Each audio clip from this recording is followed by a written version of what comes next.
मई 2024 Bengaluru city के मर्थाहल्ली में रह रही 28 साल की कृतिका रेड्डी के पेरेंट्स अपनी बेटी के जम्मू एंड कश्मीर में चल रहे प्री वेडिंग फोटोशूट से बहुत खुश थे। रेड्डी परिवार का हमेशा से सपना था कि उनकी छोटी बेटी कृतिका, जिसे पढ़ा लिखा कर उन्होंने डर्मेटोलॉजिस्ट बनाया था, उसका रिश्ता अच्छे घराने में हो। और उनकी ये मन्नतें भी पूरी होने वाली थी, क्योंकि कृतिका की शादी महेंद्र रेड्डी से तय हो गई थी, जो पेशे से खुद भी एक डॉक्टर था। इसलिए जम्मू एंड कश्मीर की 6 डिफरेंट लोकेशंस में चल रहे इस प्री वेडिंग फोटोशूट में कृतिका और महेंद्र के इस बॉन्ड को प्यार में बदलते हुए देख रेड्डी परिवार की खुशियां और भी बढ़ गई थी। आखिरकार वो दिन भी आ गया जिसका उन्हें बेसब्री से इंतजार था, जब 26 मई 2024 को कृतिका और महेंद्र की शादी बड़े धूमधाम से हुई। और यह शादी इतनी ग्रैंड थी कि इसकी चर्चा पूरे शहर में हुई। और होती भी क्यों ना, क्योंकि रेड्डी परिवार ने अपनी बेटी की शादी पर 2 करोड़ रुपए खर्च किए थे। इतना ही नहीं, अपनी बेटी का कन्यादान करते हुए रेड्डी परिवार ने अपनी बेटी और दामाद को 3 करोड़ का घर भी गिफ्ट दिया था।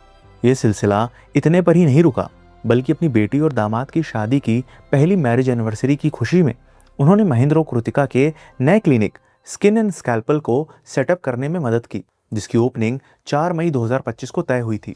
लेकिन जिस बेटी को कुछ महीने पहले ही उन्होंने एक अच्छी जिंदगी के आशीर्वाद के साथ विदा किया था, वही बेटी उनकी ही आंखों के सामने उनके ही घर में तड़प तड़प कर इस दुनिया को छोड़कर चली जाएगी, ये ख्याल उनके बुरे सपने में भी नहीं आया था।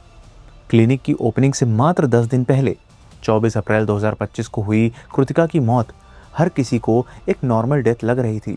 लेकिन जब इस घटना के 6 महीने बाद एक लिफाफे में कैद धोखे की सच्चाई दुनिया के सामने आई, तो उसने सभी के दिलों को दहला दिया और एक ऐसी कहानी बन गई जिसमें फरेब, झूठ और खून से लिखी धोखेबाजी की बू थी। Welcome to the show.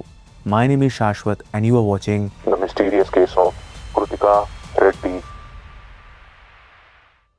साल 2023 बेंगलुरु सिटी के मर्थाहल्ली में रह रहे रिटायर्ड इलेक्ट्रिकल इंजीनियर मुनि रेड्डी और लॉयर सौजन्या रेड्डी की बड़ी बेटी निकिता, जो रेडियोलॉजिस्ट थी, उसकी शादी हो चुकी थी और अब वो अपनी छोटी बेटी कृतिका की शादी के लिए रिश्ता देख रहे थे। कृतिका बचपन से ही पढ़ाई में बहुत तेज थी। डॉक्टर बनना उसका सपना था और इस सपने को पूरा करते हुए उसने बेंगलुरु से MBBS में टॉप किया, रायचूर से MD और डर्मेटोलॉजी में डिप्लोमा कंप्लीट कर वो विक्टोरिया हॉस्पिटल में डर्मेटो सर्जरी में फेलोशिप करने लग गई। कृतिका ना सिर्फ एक ब्रिलियंट डर्मेटोलॉजिस्ट थी, बल्कि एक बहुत ही स्वीट और ग्राउंडेड इंसान थी। और उसके इस नेचर की वजह से उसके विक्टोरिया हॉस्पिटल में काफ़ी अच्छे दोस्त बन गए थे। और उन्हीं दोस्तों ने उसका इंट्रोडक्शन उसी हॉस्पिटल के डॉक्टर महेंद्र रेड्डी से करवाया, बिना जाने कि ये छोटी सी मुलाकात आगे चलकर कितनी बड़ी कहानी का हिस्सा बनेगी। एक वेल एस्टैब्लिश्ड फैमिली से बिलोंग करने वाले डॉक्टर महेंद्र जनरल मेडिसिन में MBBS और गैस्ट्रो सर्जरी में MS कंप्लीट कर एक जाने माने गैस्ट्रोएंट्रोलॉजिस्ट बन चुके थे। उनके फादर श्रीनिवास रेड्डी बालाजी मेडिकल नाम से शॉप चलाते थे और माँ एक होम मेकर थी। डॉक्टर महेंद्र का जुड़वा भाई नागेंद्र भी डॉक्टर था और बड़े भाई राघव रेड्डी की सर्जिकल डिस्ट्रीब्यूशन की एजेंसी थी। महेंद्र और कृतिका की हॉस्पिटल के कॉमन फ्रेंड्स के जरिए हुई मुलाकात वक्त के साथ अच्छी दोस्ती में बदल गई और दोनों एक दूसरे को एक बेहतर जीवन साथी के रूप में भी देखने लगे। इसलिए बेहद कम वक्त में दोनों ने इसे शादी के रिश्ते में ढालने के लिए अपने अपने घरों में बात रखी। कुछ ही दिनों में दोनों परिवार मिले, सबने एक दूसरे को पसंद किया और सबकी राजी खुशी से शादी तय हो गई। महेंद्र और कृतिका ने प्री वेडिंग फोटोशूट के लिए जम्मू एंड कश्मीर में लोकेशन सेलेक्ट की और फिर किसी फिल्मी गाने की तरह उनका ये शूट शुरू हुआ। कभी श्रीनगर के डल लेक के वुडन ब्रिज पर हाथ थामे, तो कभी शिकारे पर एक दूसरे को गले लगाए। द्रुंग वाटरफॉल, सोनमर्ग और गुलमर्ग की बर्फीली वादियों में उनका वीडियो शूट चलता रहा। इसके बाद दोनों ने श्री शंकराचार्य मंदिर में आशीर्वाद लिया और फिर श्रीनगर की हजरत बल दरगाह के बाहर उनका शूट कंप्लीट हुआ। हर फ्रेम में दोनों के बीच का प्यार और उनका मजबूत बॉन्ड साफ नजर आ रहा था और वो सबको एक आइडियल पेयर की तरह नजर आ रहे थे। फाइनली 26 मई 2024 को कृतिका और महेंद्र की रॉयल वेडिंग संपन्न हुई और इस खुशी में मुनि रेड्डी ने अपनी बेटी दामाद को 1500 स्क्वायर फीट में बना 3 करोड़ का यह घर गिफ्ट करते हुए उसे नम आंखों से विदा किया। कृतिका अपनी जिंदगी के इस नए फेज से बहुत खुश थी। शादी के बाद वो महेंद्र के पेरेंट्स के साथ ही रहने लगी, जहां वो सबका बहुत ही प्यार से ख्याल रखती। कुछ ही हफ्तों बाद ये न्यूली वेड कपल हनीमून के लिए साउथ अफ्रीका गया, जहां उन्होंने एक दूसरे के साथ क्वालिटी टाइम स्पेंड किया। फिर वापस आकर दोनों अपने काम में बिजी हो गए। सिंस दोनों डॉक्टर्स थे, इसलिए वो दिन भर पेशेंट्स देखते और फिर रात के सारे काम निपटा कर एक दूसरे के साथ वक्त बिताते। दोनों के बीच सब कुछ ठीक चल रहा था, लेकिन कुछ महीनों बाद कृतिका की तबीयत फिर बिगड़ने लगी। शादी से पहले से ही वो गैस्ट्रिक और मेटाबॉलिक डिसऑर्डर से सफर करती थी। खाने पीने के बाद वॉमिटिंग होने लगती और यही पुरानी परेशानियां दोबारा उभरने लगी थी। इन सब के बीच महेंद्र हमेशा कृतिका का ध्यान रखता। डॉक्टर होने के नाते वो उसका इलाज भी खुद ही करता और ड्यूटी पर होते हुए कॉल्स और मैसेजेस से उसकी तबीयत मॉनिटर करता रहता। जब कृतिका को अनइजीनेस या थकान होती तो वो उसे संभालता, रीअश्योर करता कि दवा का असर हो रहा है। अपनी छोटी बेटी का इतना ख्याल महेंद्र की तरफ से देख रेड्डी परिवार भी बहुत खुश था। उन्हें लगता था कि उनकी बेटी को एक प्यार करने वाला जिम्मेदार पति मिल गया है, इसलिए वो महेंद्र को भी अपने बेटे की तरह ही मानते थे। तबीयत में थोड़ा सुधार होते ही कृतिका फिर से अपने पेशेंट्स को देखने लग गई। महेंद्र भी उसका साथ देता, उसकी हेल्थ मैनेज करने में हमेशा मदद करता। जिंदगी वापस पटरी पर लौट चुकी थी और 1 महीने बाद ही उनकी पहली वेडिंग एनिवर्सरी आने वाली थी। बट उससे पहले कृतिका और महेंद्र साथ में एक नए बिजनेस की नींव रखने वाले थे, जिसमें उन्होंने 4 मई 2025 को अपने नए क्लिनिक स्किन एंड स्कैल्पल की ओपनिंग डेट फाइनल कर रखी थी। वही क्लिनिक जिसे कृतिका के फादर मुनि रेड्डी ने अपनी बेटी और दामाद के लिए बनवाया था। लेकिन इस नई शुरुआत के दरवाजे खुलने से पहले ही उनकी जिंदगी की किताब का एक ऐसा पन्ना पलटने वाला था जो खुशियों को राख बनाकर उड़ा देने वाला था। 21 अप्रैल 2025, महेंद्र रेसिडेंस, गुंजूर विलेज। क्लिनिक की ओपनिंग से लगभग 2 हफ्ते पहले कृतिका को पेट में दर्द होने लगा। तबीयत बिगड़ती देख महेंद्र ने उसकी कंडीशन डायग्नोस करके इंजेक्शंस लगाए। अगले दिन 21 अप्रैल को उसे हॉस्पिटल ड्यूटी पर वापस जाना था, इसलिए वो कृतिका को उसके मायके छोड़ आया ताकि वहां उसकी ठीक से देखभाल हो सके। शाम को काम से लौटकर महेंद्र भी वहां रुक गया। रात को जब सब डिनर पर बैठे तब कृतिका के फादर ने महेंद्र से पूछा कि कृतिका को आखिर क्या हुआ है और वो उन्हें कौन से इंजेक्शंस दे रहा है। महेंद्र ने बताया कि वो गैस्ट्रिक के लिए पेंटाप्रेजोल और फीवर के लिए पैरासीटामोल दे रहा है। यह सुनकर परिवार ने भी सुकून की सांस ली, क्योंकि काफी टाइम से महेंद्र ही कृतिका का इलाज संभाल रहा था। 2 दिन बाद 24 अप्रैल 2025 की सुबह लगभग 7:30 बजे महेंद्र कृतिका को उठाने गया, लेकिन जैसे ही उसने उसे छुआ कृतिका बिल्कुल अनरिस्पॉन्सिव थी। महेंद्र घबरा गया और तुरंत उसने सास ससुर को बुलाया और सब मिलकर बिना एक पल गंवाए कृतिका को कावेरी हॉस्पिटल ले गए। पर जिसका डर था वही सच निकला। डॉक्टर्स ने कृतिका को ब्रॉड डेड डिक्लेयर कर दिया। एक पल के लिए तो किसी को यकीन ही नहीं हुआ। सबको लगा जैसे ये कोई बुरा सपना हो जो थोड़ी देर में टूट जाएगा। पर इस हकीकत से वाकिफ होते ही सभी अंदर से बिखर गए, जैसे किसी ने सीने में खंजर चला दिया हो। सभी का रो रो कर बुरा हाल हो गया। कृतिका के परिवार पर दुखों का पहाड़ गिर गया। कृतिका को खोकर महेंद्र के आंसू रुक नहीं रहे थे और वो खुद को दोषी मान रहा था, क्योंकि वो उसे बचा नहीं पाया। कृतिका की इतनी कम उम्र में बिना किसी क्लियर वजह के डेथ हो जाने से डॉक्टर्स ने परिवार को पोस्टमार्टम कराने के लिए कहा। चूंकि उसके आखिरी पल उसके परिवार के साथ गुजरे थे और तबीयत भी काफी खराब थी, इसलिए सबको लगा कि शायद ये बीमारी के चलते हुई एक डेथ है और वो पोस्टमार्टम के लिए मना करने लगे। लेकिन कृतिका की बड़ी बहन निकिता इस फैसले से सहमत नहीं थी। वो चाहती थी कि कृतिका की डेथ की असली वजह सामने आए, इसलिए सबके खिलाफ जाकर उन्होंने पोस्टमार्टम कराने पर जोर दिया। परिवार इस दर्द को विधि विधान का फैसला मान चुका था, फिर भी उन्होंने निकिता के फैसले का विरोध नहीं किया। हॉस्पिटल ने फिर मर्थाहल्ली पुलिस के साथ मेडिको लीगल केस फाइल किया, जिसके बाद पुलिस ने अननेचुरल डेथ रिपोर्ट दर्ज की और कृतिका की पोस्टमार्टम होने के बाद बॉडी के सैंपल FSL भेज दिए गए। आफ्टर पोस्टमार्टम कृतिका की बॉडी परिवार को वापस दे दी गई और परिवार ने अंतिम संस्कार की तैयारियां शुरू कर दी। जिस बेटी की कुछ महीने पहले ही डोली उठी थी, आज उसकी अंतिम यात्रा देखकर परिवार के आंसू रुके ही नहीं। कृतिका को खोने का दर्द तो था ही, पर उनसे महेंद्र का गम भी नहीं देखा जा रहा था। जो दामाद उनकी बेटी से इतना प्यार करता था, वो उसे सिर्फ 1 साल के अंदर ही हमेशा के लिए खो चुका था। इसलिए परिवार ने महेंद्र को स्पेस दिया ताकि वक्त के साथ उसका जख्म थोड़ा भर सके। कुछ दिन बाद पोस्टमार्टम रिपोर्ट आई, जिसमें कुछ भी अनयूजुअल नजर नहीं आया। फाइनली सबको तसल्ली मिली कि कृतिका की मौत नेचुरल सर्कमस्टेंसेस में ही हुई थी। हालांकि कृतिका की मौत ने उसके माँ बाप की जिंदगी को हिलाकर रख दिया था। उनकी इतनी भी हिम्मत नहीं होती थी कि वो कृतिका के मर्थाहल्ली वाले घर के अंदर जा सके। उन्हें लगता था कि जैसे उस घर में कृतिका अभी भी कहीं मौजूद हो, और अंदर जाते ही उन्हें उसके बचपन से लेकर शादी तक की सारी यादें वापस एक फांस की तरह चुभने लगती थी। यही वजह थी कि मौत के 3 महीने बाद कृतिका के पिता मुनि रेड्डी ने 3 करोड़ का वो घर इस्कॉन को डोनेट कर दिया। घर के बाहर एक नेम प्लेट लगा दी गई, in memory of doctor Kritika M Reddy. जहां एक परिवार अब भी कृतिका की यादों से लड़ रहा था, वहीं कृतिका का हस्बैंड महेंद्र रेड्डी धीरे धीरे एक बिल्कुल अलग इंसान बनने लगा, जो उसके इंस्टाग्राम पर बदलते पोस्ट, स्टेटसेस और पूरा अकाउंट कुछ और ही कहानी बयां करने लगा।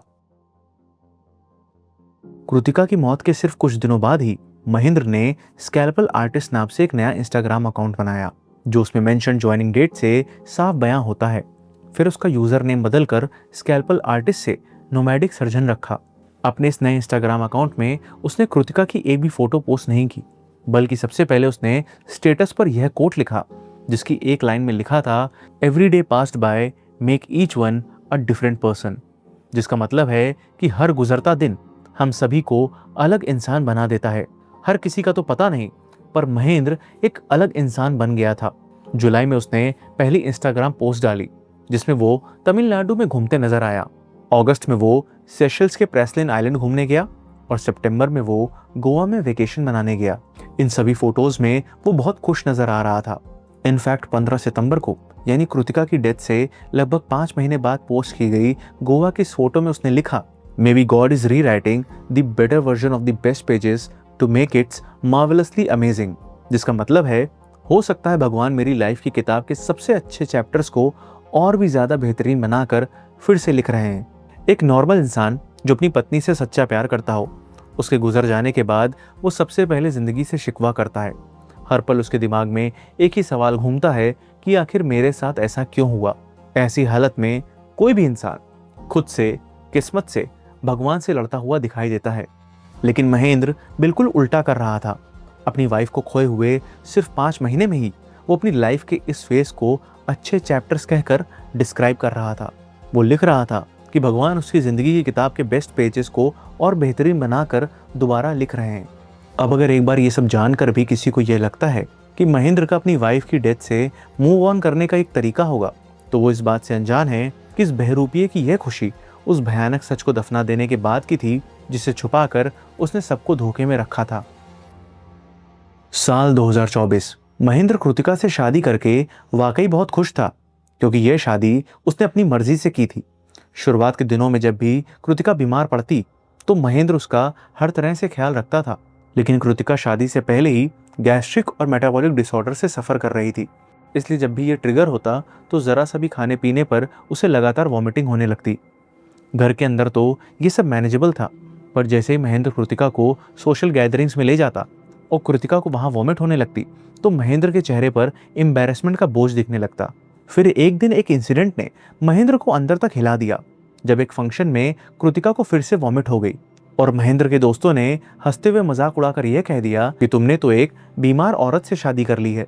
अब यही वो ट्रिगर पॉइंट था जब महेंद्र को महसूस होने लगा कि कृतिका के परिवार ने उसकी हेल्थ प्रॉब्लम्स को छुपाकर उसके साथ धोखा किया है। धीरे धीरे ऐसे और भी इंसिडेंट्स के चलते महेंद्र के मन में कृतिका के लिए नफरत पैदा होने लगी और एक दिन उसने फैसला कर लिया कि उसे कृतिका से कैसे भी करके छुटकारा पाना है। और इसमें सबसे पहले महेंद्र के मन में कृतिका को डिवोर्स देने का ख्याल आया, पर डिवोर्स की वजह से प्रॉपर्टी से हाथ धोने और इज्जत खोने का डर उस पर इतना हावी हो गया कि उसने यह ऑप्शन झट से भुला दिया। महेंद्र के मन में भले ही कृतिका के लिए नफरत बढ़ रही थी, पर यह इमोशन वो कभी कृतिका के सामने जाहिर नहीं होने देता था। वो हमेशा एक पति होने का फर्ज निभाने का नाटक करता रहा। इसलिए जब कृतिका तबीयत खराब होने के बावजूद अपने पेशेंट्स को देखने जाती तो महेंद्र उसकी देखभाल भी करता। लेकिन इस केयर की फिक्र के पीछे वो अंदर ही अंदर घुटन से भी भर रहा था। ऊपर से महेंद्र को लगने लगा कि कृतिका घर से जुड़े हर छोटे से छोटे फैसले के लिए अपने फादर से ही कंसेंट लेती है। यह बात महेंद्र की ईगो पर और भी चोट दे गई, जैसे कोई उसे बताता हो कि उसकी वाइफ की जिंदगी में उसकी कोई अहमियत नहीं है। इन सभी बातों ने महेंद्र के अंदर पनपे नफरत के तूफान को और भी भड़काना शुरू कर दिया। और फिर एक दिन उसके शैतानी मन में एक जहरीला ख्याल पैदा हुआ कि अगर कृतिका मर जाए तो मैं फाइनली उस लड़की के साथ जिंदगी जी पाऊंगा जिसे मैंने कृतिका से मिलने से पहले शादी करने का सोचा था। यह ख्याल पहले धीरे से आया और फिर उसके अंदर इतना गहरा बैठ गया कि महेंद्र को लगने लगा कि शायद कृतिका का जिंदा रहना ही उसकी खुशियों के रास्ते का सबसे बड़ा कांटा है। बस यही वो पल था जब उसने कृतिका के मर्डर का प्लान बनाना शुरू कर दिया। एक्चुअली में महेंद्र बहुत ही स्मार्ट और शातिर था, इसलिए वो कृतिका की देखभाल करने की आड़ में उसे अलग अलग दवाइयाँ देता और फिर लगातार उसके इफेक्ट को चेक करने के लिए कृतिका को मैसेज कर उससे उसकी तबीयत, फैटीग और डिस्कम्फर्ट के बारे में सवाल करता रहता, ताकि वो उन दवाइयों के इफेक्ट को लगातार मॉनिटर कर सके।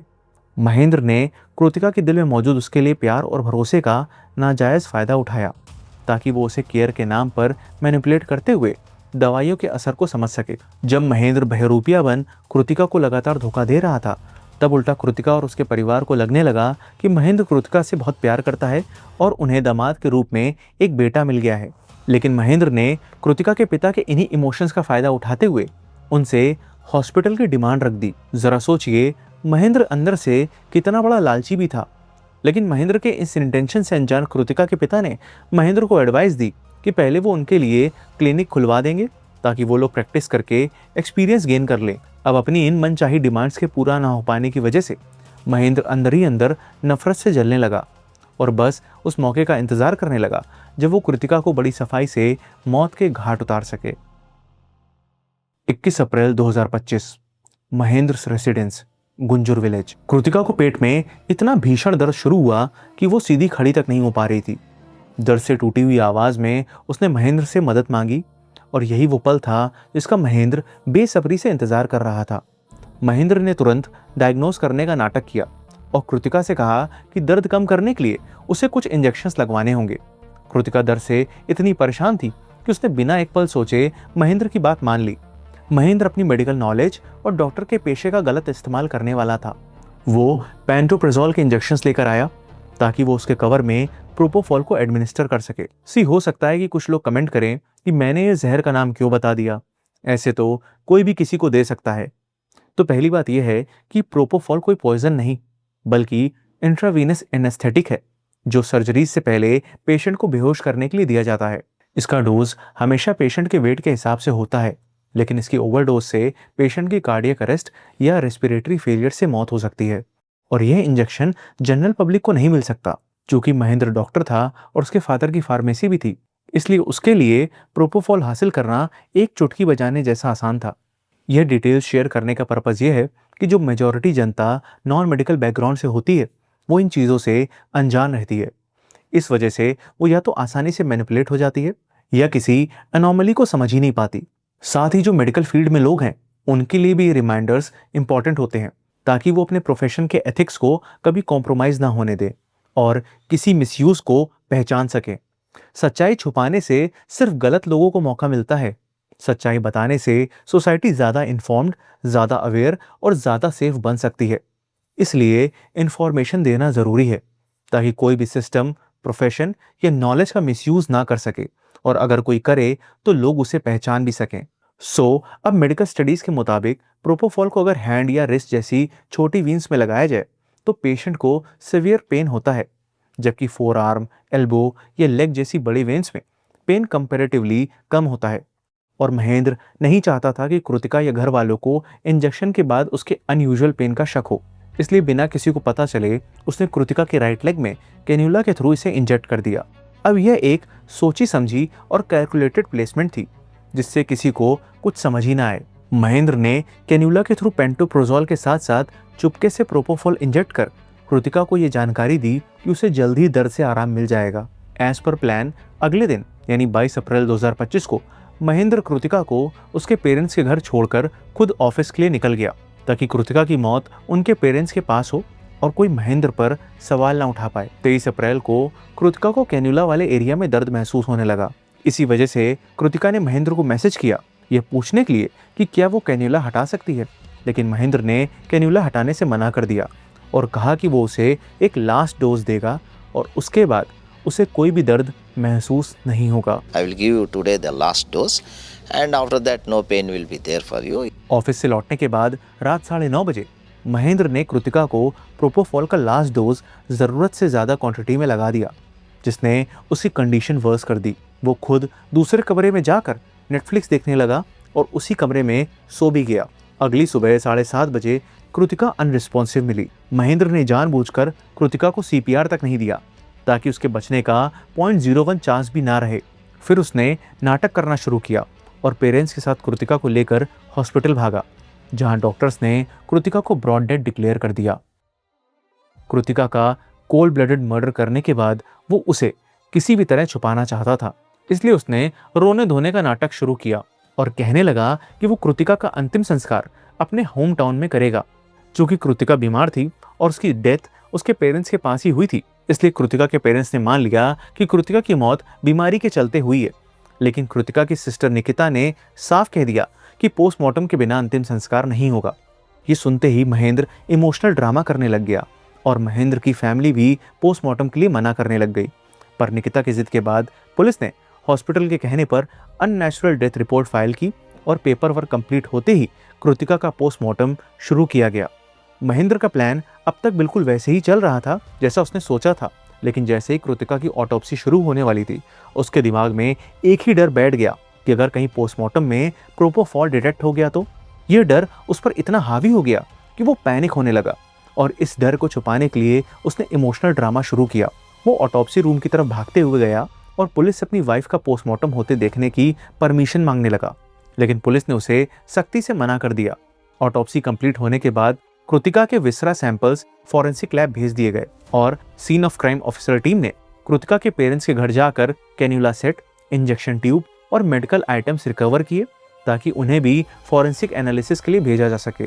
कुछ दिनों बाद आई पोस्टमार्टम रिपोर्ट में जब कुछ भी अनयूजुअल नहीं निकला तो महेंद्र ने यह सोचकर चैन की सांस ली कि अब केस धीरे धीरे ठंडे बस्ते में चला जाएगा। किसी को अंदाजा तक नहीं हुआ कि यह एक प्लान मर्डर था, इसलिए महेंद्र बिना किसी गिल्टी फीलिंग के आजाद परिंदे जैसा फिर से घूमने फिरने लगा और नई इंस्टा आईडी पर फोटोज डालने लगा। लेकिन उसका यह नाटक यहीं ओवर नहीं हुआ। पब्लिक इमेज और इन्वेस्टिगेशन अपडेट्स के लिए वो अब भी कृतिका की फैमिली के घर जाता, उनके साथ बैठकर शोक मनाता, उन्हें तसल्ली देता और बीच बीच में नर्म अंदाज में पुलिस इन्वेस्टिगेशन में हुई प्रोग्रेस की जानकारी भी लेता। सबके सामने वो एक दुखी और बेबस पति था, लेकिन असलियत में वो एक शातिर कातिल था जो अपने ही बनाए जाल में सबको फंसा रहा था।